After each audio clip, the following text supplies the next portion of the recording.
very well. My name is Andrew Ogboro. I think we've done very well in the last 4 years by the numbers. We are the world poorest. We have 13 million out of school. There is poverty. There is hunger. Our universities are on strike. Now, I am tailoring it along the 3 items in which the campaigns were held: corruption, security, and the economy. We've taken corruption, and I understand how we are fighting that corruption, because we've just been told the former Babachi Lawal has been fired, but still he's part of the campaign, so I understand corruption. On security, I have also heard now that until we get more money, we will be where we are. So now I also understand security. So please, I also want to understand the economy, so I can go home and tell myself whether to come out and vote or not. Thank you. Thank you, sir. And all of that, and where we are today, just so that Mr. Ogboro can vote. Mr. Ogboro, let me take the question on Nigeria being the poorest.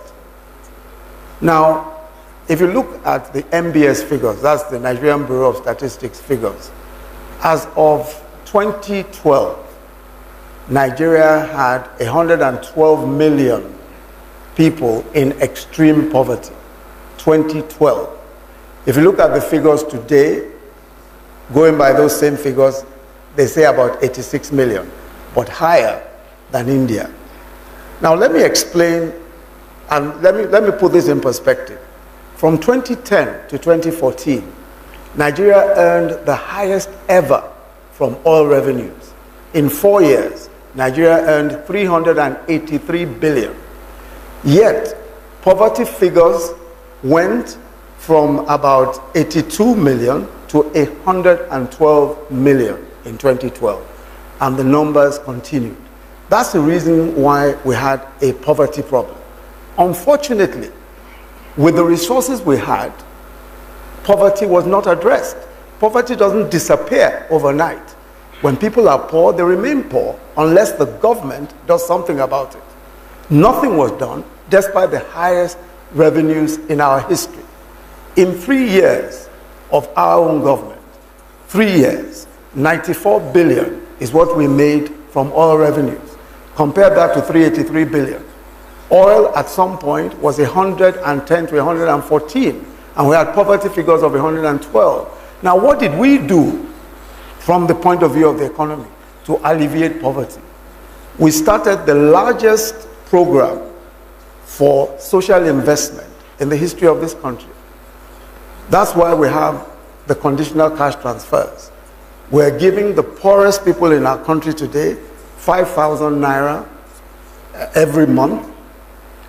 We are only able to give about, we're hoping we'll be able to give about 1 million to start with.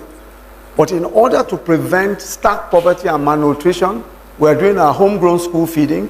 We're feeding 9.2 million children every single day in public primary schools. Aside from that, the trader money and market money that we're doing, the trader money and market money, these are loans to the poorest. And let me give you an example of the trader money. Trader money, we're doing... Yes. About the fact, can you hear me now? Yes. You talked about the 20